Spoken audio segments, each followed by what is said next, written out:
Hey church, welcome and thank you for worshiping with us. Wherever you're worshiping, in your home or on your TV, laptop or phone, you are a part of this family. And you could watch or listen to past messages by heading to mycornerstone.family. On our sermons page, you can view playlists, search for past messages, and more. You can even listen to our content by subscribing to the Cornerstone America's podcast, which can be found on Spotify, Apple Podcasts, and Google Podcasts. I hope you enjoy the message and thank you for being a part of the Cornerstone family. All right, so let's get into the message this morning. We're continuing in our Sermon on the Mount. And, today we're talking about divorce. I don't know if there's any lives in here that have not been touched by divorce, whether you were actually divorced or you have a parent or a child or a relative of some sort that has been divorced. All of our lives have been impacted by that. And what makes it even more difficult when it comes to divorce, if you go to church, you seek help at a church, ask your pastor, you're going to get a lot of different answers when it comes to divorce. And that makes it even more confusing and more difficult. And if you go to my next slide, so there's actually 4 views. When you look at Bible-believing Christians, there are 4 views.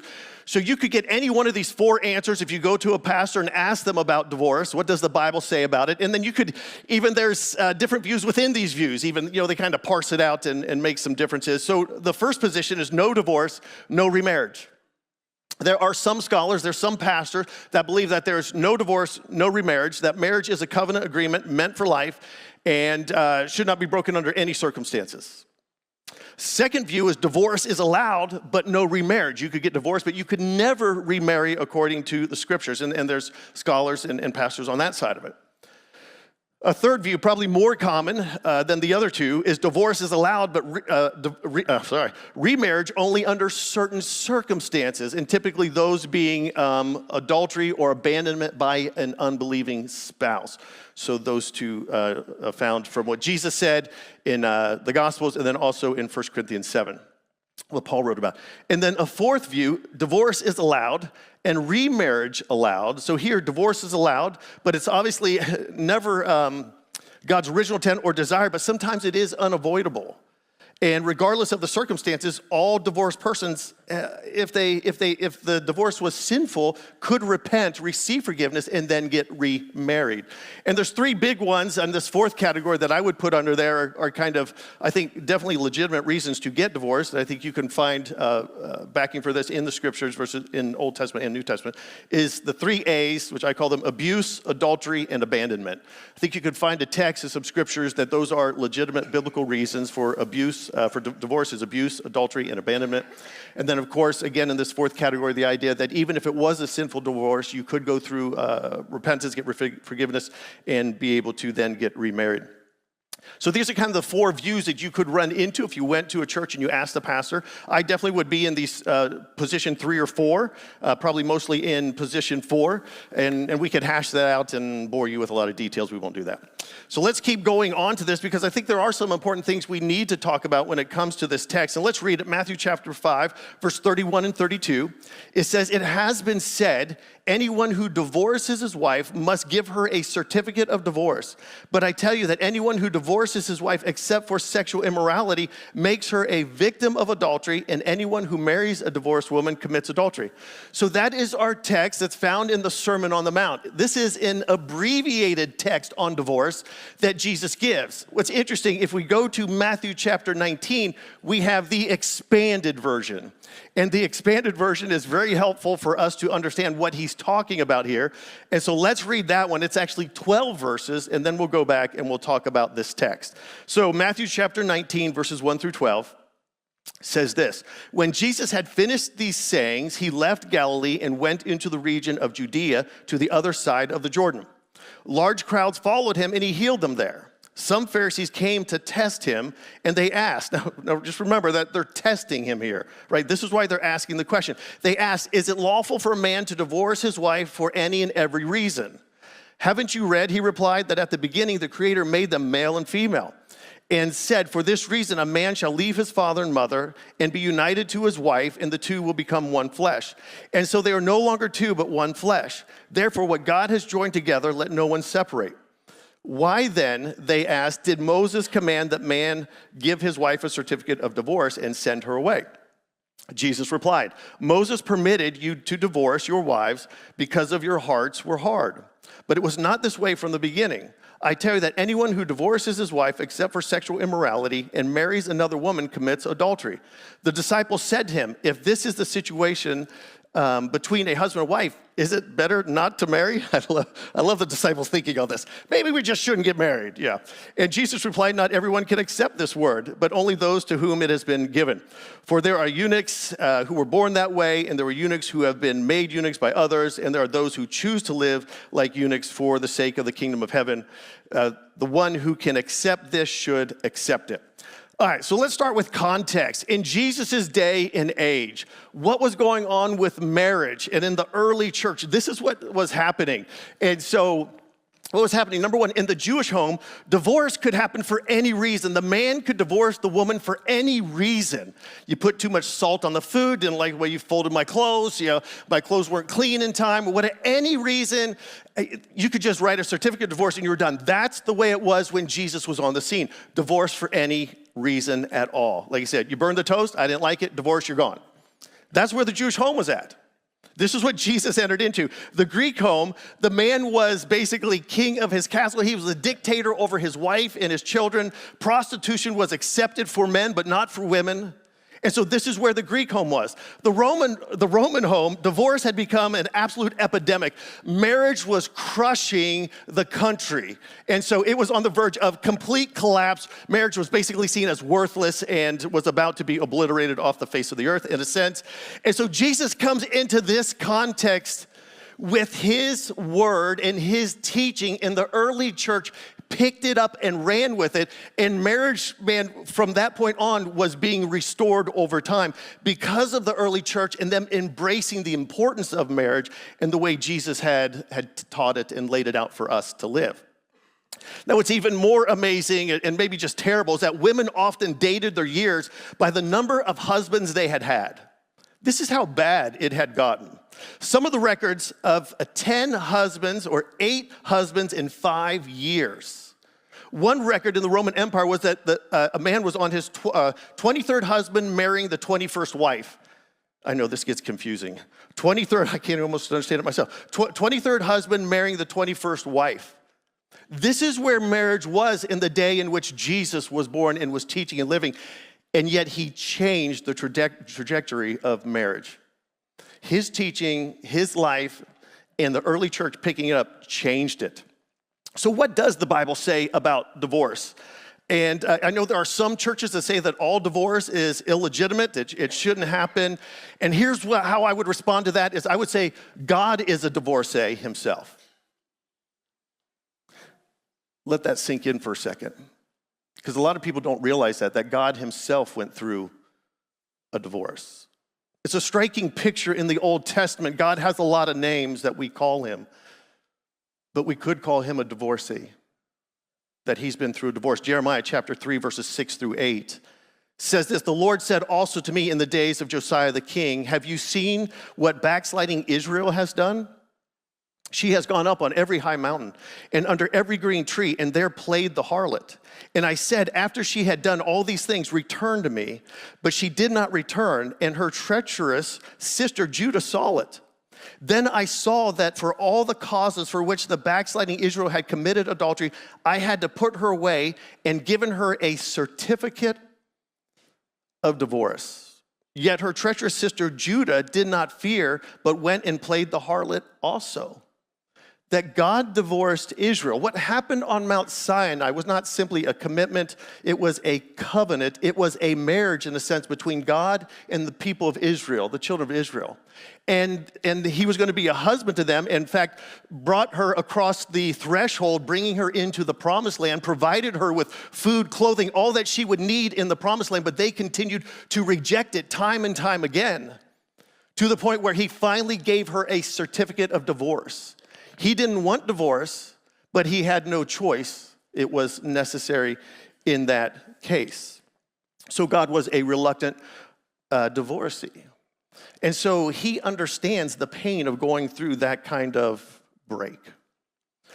Some preachers use Matthew chapter 19, verse 6, and they say, so they are no longer two, but one flesh. Therefore, what God has joined together, let no one separate. And they say, see, let no one separate. You cannot separate. Once you're joined, you can't separate. Well, it doesn't say that you can't. It really says you shouldn't, right? Obviously, it's not ideal, but yet it can be. And then this text, it gets even more confusing, and we can weed through this and make some sense to it, but the confusion really sets in if we don't understand Matthew chapter 19, verse 3. Some Pharisees came to him to test him, and they asked him, is it lawful for a man to divorce his wife? Notice here, for any and every reason. And this was a bone of contention in Jesus' day, that there was a rabbi that lived before Jesus, just a generation before, and he saw this in Deuteronomy chapter 24, verse 1. When he read this and he studied this out, it says, when a man takes his wife and marries her, if she then finds no favor in his eyes because he's found a cause of sexual immorality. He says, why does it say it like this, a cause of sexual immorality? Why doesn't it just say sexual immorality? And so he thought because it said a cause of sexual immorality, it meant for sexual immorality, and therefore he concluded any other reason that a man should desire a divorce for. And so when Jesus steps into the scene, this was a common theology of his day that if we go back to Matthew 19, verse 3, this is what they believed, for any and every reason, based upon Deuteronomy 24. This was the verse that they were hashing out. And there was one group of rabbis that said, hey, this opens the door for divorce for any reason whatsoever. You burn my toast, you're out. And there was another group of rabbis that said, no, it's only sexual immorality based upon this verse. What does that verse mean? Only sexual immorality. One group. The other group says anything and everything. And so this was the debate that was raging during Jesus' day. And so they're asking him, they're testing him, where do you stand? Where do you see this, Jesus? Is it just sexual immorality based upon this verse? Or is it for any and every reason based upon this verse? Not what the rest of the Old Testament says, but simply what is this verse saying? Are you guys with me? It's a very specific question, what they're asking him. Now, Jesus understands what it says because he was a part of it when it was written, right? He's God, and he breathed life in, so he knows exactly what this text means. He's a good person to be able to explain it. And so this is the question, this is the argument that is going on. Now, there were reasons for divorce under the Old Testament besides sexual immorality. If we look at Exodus chapter 21, verses 10 and 11, says, if he takes another wife, he shall not diminish, notice, her food, her clothing, her marriage rights, and if he does not do these for her, then she shall go out free without paying money. Meaning you could divorce for not being provided clothing, food, and marriage rights. And really the male or the female could divorce for those reasons. Now, they had to be legitimate, right? You can take these out of context and blow anything out of context and say, I can get divorced because you're not giving me enough things, right? That's not what this verse is about. But there were a context and a way for divorce under the Old Testament if certain things were done and had to do with diminishing food, clothing, and marriage rights. And so they had this. And sexual immorality was also one of those, and we see that in Deuteronomy 24. But there's a group that's saying, don't worry about that verse. We have Deuteronomy 24. We can get divorced for any and every reason. Again, something as stupid as you didn't iron my clothes. So this is where they were at. This is the question that is being asked of Jesus. What does Deuteronomy 24, verse 1 mean? And Jesus answers the question. He makes it quite clear that according to Deuteronomy chapter 24, verse 1, and we see this in Matthew 19, verse 9, Jesus answers, says, I tell you that anyone who divorces his wife, except for sexual immorality, based upon that verse in the Old Testament, and marries another woman, commits adultery. He says that's the meaning of that verse. That doesn't mean that's the only reason for divorce, but that's one of the reasons for divorce. But that was the argument. That's what they were asking him, and that's what he was answering in that text. So it's difficult to take that answer that Jesus gave and apply it to all divorce. Are you guys with me? Because he was talking about that single incident. So not every divorce is sinful, right? But although we may wish we didn't have to go through a divorce, but because of circumstances, that's where it's led, okay? So to look at a more positive side of divorce this morning, let's talk about how not to get divorced, right? Because the whole time the Pharisees are wanting to hash out, can we get divorced? They want to split hairs. Can we get divorced over this? Jesus is talking the whole time like, hey, let's talk about marriage. I don't want to talk about divorce. Let's talk about marriage. Because if we talk about marriage, we solve the problem of divorce. If we get marriage right, we don't need divorce. And so the Pharisees wanted to focus on the negative side. How can we get out of this? Can it be for the burnt toast? Because I'd really like to use that. They're just looking for an easy way out. Jesus saying, hey, let's talk about marriage. How do we make marriage work? And so that's where Jesus is wanting to go, but the Pharisees keep trying to drag him back into this. So let's talk about this. First of all, here's the good news. Did you guys know that divorce in America is actually on the decline? There are less divorces today than there were 30 years ago. So actually divorce is on the decline. So I think, and there's some reasons for that, but I think that's good news. So if we want to make marriage work, here's what we need to know. First of all, we need to understand the purpose of marriage. We need to understand the purpose of marriage. And that's what Jesus talks about in Matthew 19, verse 4 through 6. He says, haven't you read, he replied, that at the beginning the Creator made them male and female? He goes, I don't want to talk about divorce. Let's talk about marriage. Let's talk about God's setup. This is what he created us for, male and female. And he said, for this reason, a man shall leave his father and mother and be united to his wife, and the two will become one flesh. They are no longer two, but one flesh. Therefore, whatever God has joined, let no one separate. He goes, let's start. Number one, here's the purpose of marriage. Now, this is why marriage can be a little bit painful at times. You think about Adam. How did God create Eve? He took a rib out of Adam, right? He took the rib out of Adam and he made Eve. Now what he wants us to do is go back to one flesh. Now what marriage is about is shoving somebody else back into the side of you. And we wonder why it's difficult at times. Because that's a difficult process when somebody else is being shoved into you. But that's about becoming one flesh, that we're sharing this life. We're walking in unity. And sometimes that process of him putting us back together, says shoving somebody else into the side of you, can be painful, can be difficult, can be challenging. But it's okay. God's made us for this purpose. It's not just about our happiness. I think there is a degree of happiness in there. But it's not all about our happiness. It's also about growing. And sometimes this growing process is challenging and it's difficult as you get this person crammed into the side of you. One flesh. This is what God made us for, one flesh. We need to understand what the purpose of marriage is. It's to walk in unity, to be one flesh. And you know what? I've learned something over the years is that you don't have to see everything eye to eye in order to walk hand in hand. You guys, Stacy and I don't have to agree on everything. And we can still figure out to make life work. Number two, understand the power of covenant. I think honestly in America, we don't understand the power of covenant. Look at verses 7 and 8. It says, when then they asked, why then they asked, did Moses command that a man give his wife a certificate of divorce and send her away? And Jesus replied, Moses permitted you to divorce your wives because your hearts were hard. But it was not this way from the beginning. And I think what he's talking about here is covenant. Marriage is a covenant. Yes, Moses allowed divorce. Jesus makes it clear that divorce is undesirable. God had not intended it from the beginning. Moses allowed it because of the hardness of people's hearts. But marriage is really about a covenant. And most of us, we don't understand covenant today. We think of marriage as a contract. And you know, there's a difference between a covenant and a contract. Here's the difference. A covenant is based upon mutual commitment. A contract is based upon mutual distrust. Why do we enter into a contract? Because I want to protect myself. You ever enter into a rental contract? No matter what side you're on, you're trying to protect yourself. But when you enter into a covenant, you're not trying to protect yourself. You're surrendering all that you have to somebody else. There's a difference. A covenant surrenders rights and assumes responsibilities. That's what a covenant is. But a contract protects rights and avoids responsibilities. I don't want to be responsible for anything more than I have to. That's what a contract says. A contract says I'll be responsible up to this point and nothing more. A covenant says, I'll be responsible up to this point, and I'll go beyond that. That's what a covenant says. You imagine if we lived our married lives like this, they would be different.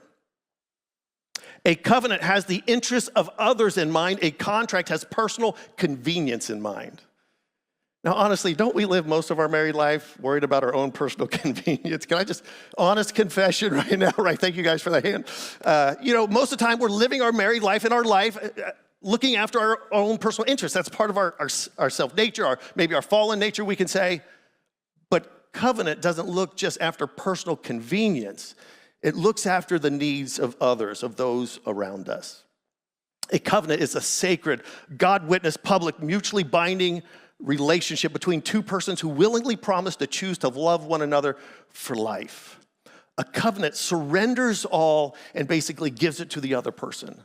And when we enter into covenant with God, that's what he did. He took everything that we had, the good, bad, and the ugly, he took it, and he gave us all that he had and only good. That's covenant.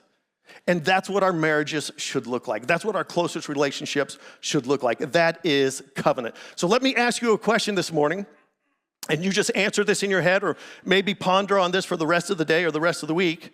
What does covenant faithfulness look like in marriage? What does covenant faithfulness look like in marriage? What does that look like for you? What does God want that to look like for you? Let's go to number 3. Understand the importance of choosing wisely. We want to take divorce off the shelf. Here's another thing we could do. Understand the importance of choosing wisely. Matthew chapter 19, verse 9 and 10 says, I tell you that anyone who divorces his wife, except for sexual immorality, and marries another woman commits adultery. The disciples said to him, if this is a situation between husband and wife, isn't it better not to marry? Again, I just love the line of thinking. And so maybe a better answer would be, then choose wisely, right? Choose wisely. Anybody remember the Indiana Jones movies years ago? I'm dating myself. I think they've tried to remake some newer ones, but I'm not sure they're any good. But The Last Crusade, they're going after the Holy Grail. Does anybody remember that? Please, everybody. All right. I'm talking to some people. Okay. And they go and they find the Holy Grail. They find this room that has all these different cups in there. He's got to pick out the Holy Grail and drink from it. And it's do or die. You either live or you die. You pick the wrong cup, you drink the water out of the fountain, you're gonna die instantly. You pick the right one, you're gonna live. And so the guy goes forward, he picks one up. He goes, this is obviously the cup of a king, and it's supposed to be like Jesus' cup that he drank from at the Last Supper, and not very biblical, but fun movie. Anyway, so he takes the cup, he fills it with water, and he drinks it, and he dies on the spot. And the soldier that was there protecting this area, he says, he chose poorly. Yeah, thank you for that. We saw that.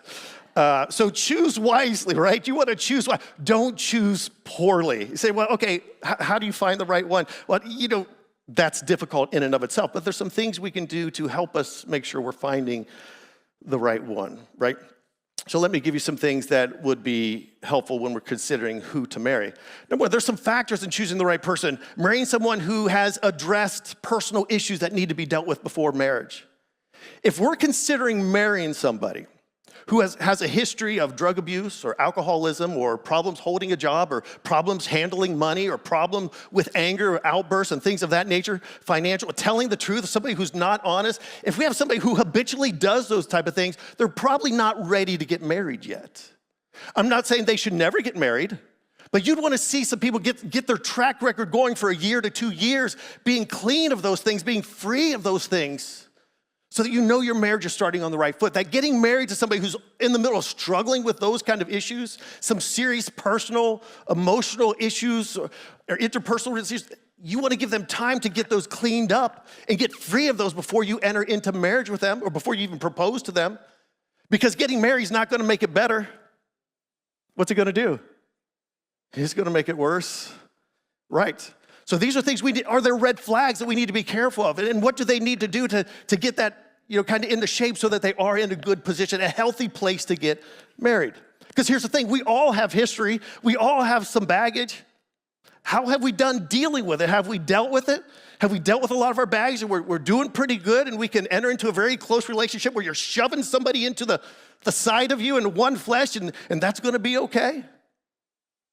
Or is it going to make it even harder? So we need time to deal with our issues, deal with red flags. Choose someone who shares your faith commitment. And this makes life so much easier if you choose somebody who has the same faith commitment, that's walking the same direction, believes the same things as much as possible. That helps make life easier. You guys both believe in going to church? Great, that's a great thing, but people who go to church tend to stay married.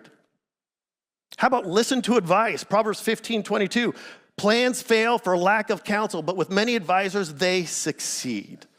Listen to advice. Here's the thing, when we're in love, we tend to not think too clearly. They say love is blind for a reason, right? And so we get advice from those around us. What do other people that are close to us think about this relationship? There is safety in wise counsel. Listen to advice. Here's another one. Go slow. Go slow. In America, we like to move fast, right? We want everything fast, including marriage. We like to move fast, and so that is the problem. We move too fast. And a rule of life is it's easier to get in than it is to get out. That's just a simple rule of life. And so go slow, take it slow, get to know the person. A lot of times that helps make it work easier. And we tend to like to do this merry-go-round thing. We just jump on and jump off at will. And then we see a lot of Americans living like that. Relationships like our merry-go-round, easy in, easy out. They jump in, they go, yeah, no, don't like to jump out and keep going back and forth, back and forth. That doesn't help anybody. You're not growing through that, okay? All right, and then how about a couple more? Just pray and ask God. Pray about it and ask God. Talk to married people. Talk to them about what marriage is like. What are the ups? What are the downs? What are the struggles? What would you do differently? What did you do right? Learn from others. I always love, I have an older brother, and I always like to learn from his mistakes. I'd like to learn from other people. I don't have time to make all the mistakes myself. I don't want to live life like that. I want to learn from somebody else's, so I watch y'all. Just teasing. But no, I like to watch other people. If that doesn't work, I don't want to do that. I don't have time to make all the mistakes. I want to do things right. I make enough mistakes as it is. Anybody with me on that? All right. So you might be sitting here today, this morning, you say, okay, yes, I did all those things. I took it slow, I did all those things, and my marriage still is struggling today. I'm really struggling. You know, Pastor, what do I do? Or your reaction might be, I didn't do all those things, and man, I got into this wrong, and I'm struggling. What do I do? Well, if your marriage isn't working, let me give you some things you can do. If you're in a struggling marriage right now, remember a couple things. Number one is that they've done studies and they've found that marriages that are struggling 5 years later tend to be in a much better place. That 2/3 of struggling marriages, the people learn how to work it out. And 5 years later, they're happier than where they were when they were in the problem. So what about sticking it out? What about learning and growing through the struggles of life? I think that's one of the things we've lost in America. Generations before us knew how to stick it out and push through and learn from their mistakes. I think sometimes we've grown up in this era when it breaks, you throw it away, and although there's something great to that, that doesn't apply to everything. Marriage is worth holding on to. It's worth working on. It's worth growing through. It's worth allowing somebody to be shoved into your side and being uncomfortable at times. So remember that. Number two is focus on God. God created marriage. He knows what it's for. He can lead us and guide us through any circumstance or situation. So focus on God. Seek God. Maybe you need to think about, what does covenant faithfulness look like for me in this situation and what I'm going through? What does God want me to do? What does covenant faithfulness look like? God, how do you want me to live out covenant faithfulness? Because sometimes we're praying, Lord, change the other person when maybe God's needing you to change. It's easier to see the problems of your spouse than to see your own problems. I mean, we're great at pointing the finger, but it's hard to see the faults that we have. And so maybe we need to examine our lives more closely. What are my faults? What can I change? How can I do better? What does covenant faithfulness look like for me? What does God want me to do? And then stay in community. There's something about being in a church family. When we've got people that have been married over 60 years, we've got people who have just been married in less than 1 year or at a year, and we've got this whole spectrum of people doing life that we can learn from, that we can be encouraged by, that can pray for us. There's something about a community coming together when God is in the midst of us that is healthy and life-changing for each one of us. As I said, they've done studies too. With those people who attend church, divorce is less likely. Why? Because it keeps us focused, going the same direction. We've got people that come right alongside of us that are going through the same struggles. You're not alone. The devil always loves to separate us and think that, get us into a pity party. You're alone. Nobody else is struggling with this. You are the only one. when in reality there's multiple people in this room struggling in lots of different areas. We're not alone, and that's so helpful. And remember this, let me close with this verse. Micah chapter 7, verse 18 and 19 says this: "Who is a God like you, who pardons sin and forgives the transgression of the remnant of his inheritance? You do not stay angry forever, but delight to show mercy. You will again have compassion on us, and you will tread our sins underfoot and hurl all our iniquities into the depths of the sea." Here's the thing, we all have stuff. We all have some baggage.